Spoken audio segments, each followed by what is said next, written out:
ध्यान दीजिए बच्चों, कल मैंने आपको सिंपल वाक्यों को एक कंपाउंड सेंटेंस बनाना सिखाया था।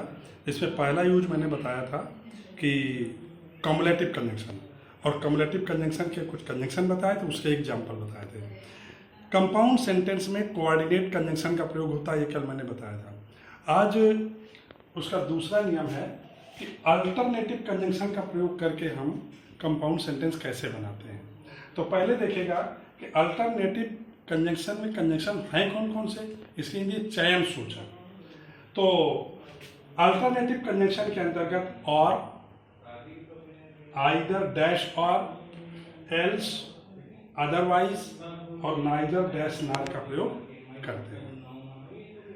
एग्जाम्पल देखिए, जैसे एग्जाम्पल दे दिया जाए कि work hard full stop,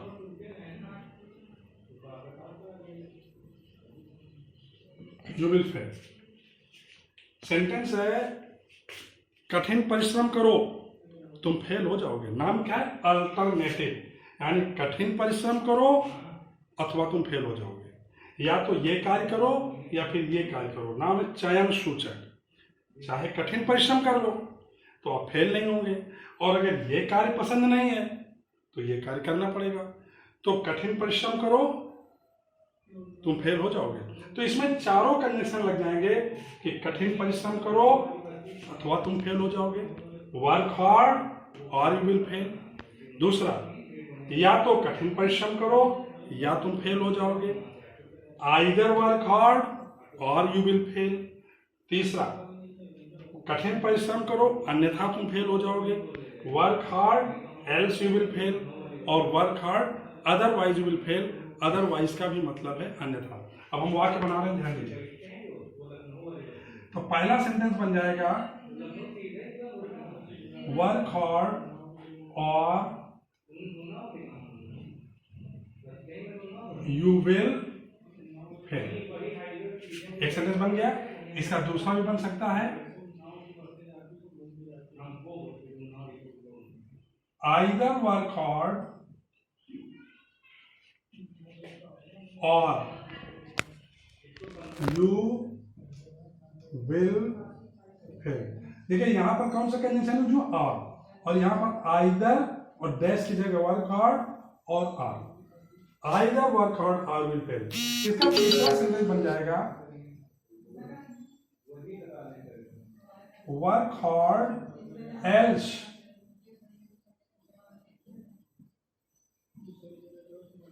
you will fail, यानी कठिन परिश्रम करो अन्यथा तुम फेल हो जाओगे, work hard else will fail, और अदरवाइज मीन्स भी अन्यथा होता है। तो एक सेंटेंस इसका और बना देंगे, work hard otherwise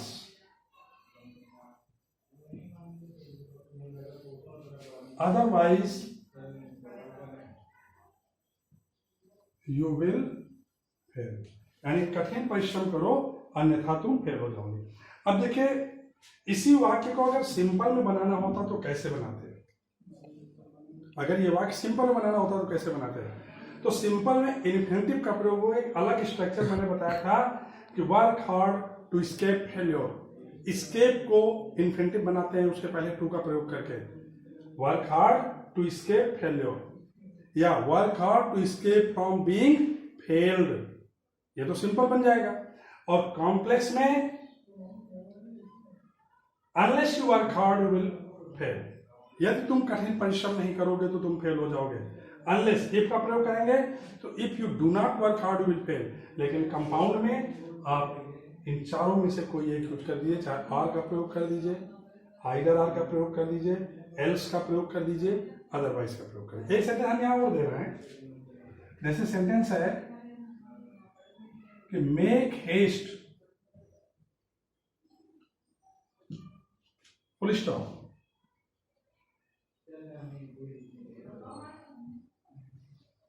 you will be late. शीघ्रता करो, जल्दी करो, तुम्हें देर हो जाएगी। तो वही चीज, शीघ्रता करो, जल्दी करो, अथवा तुम्हें देर हो जाएगी। शीघ्र, या तो जल्दी करो या फिर तुम्हें देर हो जाएगी। जल्दी करो अन्यथा तुम्हें देर हो जाएगी। तो सेम कंजंक्शन वही लगा देंगे कि make haste,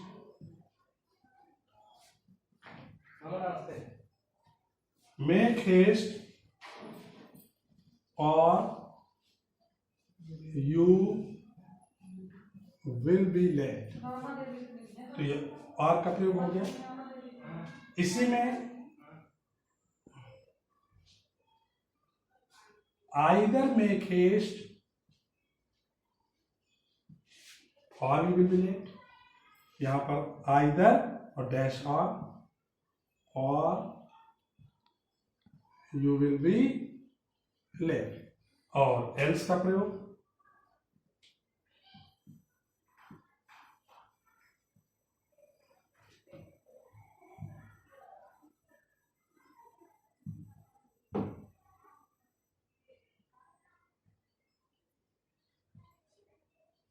make haste else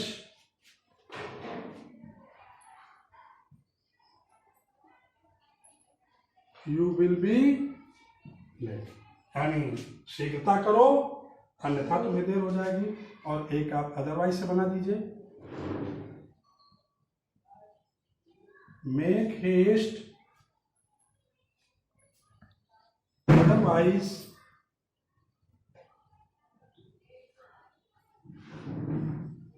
you will be late। तो make haste or you will be late, शीघ्रता करो अथवा तुम्हें देर हो जाएगी। either make haste or you will be late, या तो जल्दी करो, शीघ्रता करो अथवा तुम्हें देर हो जाएगी। make haste else you will be late, जल्दी करो अन्यथा तुम्हें देर हो जाएगी। और अदरवाइज मीन्स भी अन्यथा make haste otherwise you will be late। अगर ये सेंटेंस हमें सिंपल में बनाना हो तो कैसे बनाएंगे? देखिए, make haste to escape from being late. Escape के पहले टू लगा देंगे, इन्फिनिटिव का प्रयोग हो जाएगा, तो ये इन्फिनिटिव से बन जाएगा सिंपल। और रिलेशन में भी समझ लीजिएगा कि जो सेंटेंस कंपाउंड में अल्टरनेटिव कंजंक्शन से बनेगा वो सिंपल में इन्फिनिटिव से ही बनेगा। और इसको कॉम्प्लेक्स में कैसे बनाएंगे?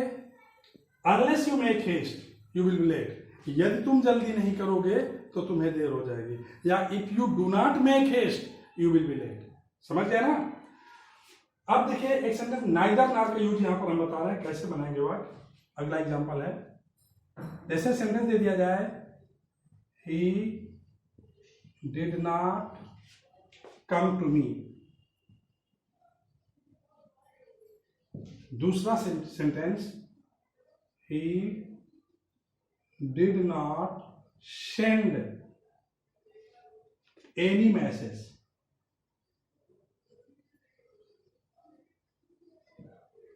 वो मेरे पास नहीं आया, उसने कोई संदेश भी नहीं भेजा। नाइदर नॉर का प्रयोग वहां करेंगे जब दोनों वाक्य निगेटिव होंगे, सेम नेचर के होंगे।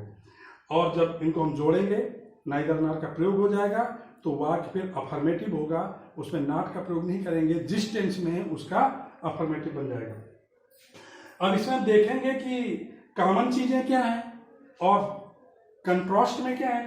तो he did not come to me, he did not send. आप देख रहे हैं कि दोनों के वर्ब अलग अलग हैं, बाकी सेम है। तो जब हम वाक्य बनाएंगे तो सब्जेक्ट बाहर हो गया ही, अब पास्ट इंडिफिनिट है तो ही नाइदर, अब वर्ब चूंकि पेयर में है, ही नाइदर, अब ये डिड नॉट हटेगा तो इधर केम हो जाएगा, he neither came to me nor, और इधर भी वही चीज सेंट की सेकंड फॉर्म आ जाएगी, सेंट एनी मैसेज। ये मतलब हो गया। इतना ध्यान देना कि नाइदर नॉर, आइदर और नॉट ओनली बट ऑल्सो हमेशा पेयर में यूज होते हैं। पेयर का मतलब या तो सब्जेक्ट के पेयर होंगे वो जुड़ेंगे, या ऑब्जेक्ट के पेयर होंगे, या वर्ब के पेयर होंगे। जैसे ये वाक्य है तो आप देखिए ही डिड नॉट, यानी सब्जेक्ट सेम है, पेयर में ये दोनों वर्ब, यानी वर्ब के पेयर बन रहे हैं, इसलिए नाइदर केम नॉर सेंट। तो यहां पर कंजंक्शन नाइदर और नॉर। एक एग्जांपल इसका और दे रहे हैं, ध्यान दीजिएगा। जैसे सेंटेंस है, she does not eat sweets, यानी वो मिठाई नहीं खाती है। एक एग्जांपल और, she does not eat fruits, यानी वो मिठाई नहीं खाती है, वो फल नहीं खाती है। अब यहां पर देखिए कि पेयर के रूप में हमें क्या मिल रहा है, सी डज नॉट ईट, देखिए यहां तक दोनों वाक्यों में सेम है। स्वीट्स और फ्रूट्स यानी दोनों object as a pair add हो रहे हैं। तो जब इसको हम बनाएंगे तो ये बन जाएगा कि सी, अब देखिए ये सेंटेंस दोनों प्रेजेंट इंडिफिनिट टेंस में है, डज नॉट, लेकिन जब हम इसको जोड़ेंगे, नाइदर नॉट का प्रयोग करेंगे, तो प्रेजेंट इंडेफिनिट का अफर्मेटिव बन जाएगा। तो सी नाइदर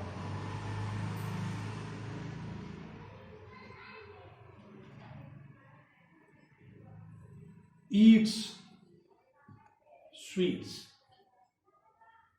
एक मिनट, पेयर बात करिए, सी ईट्स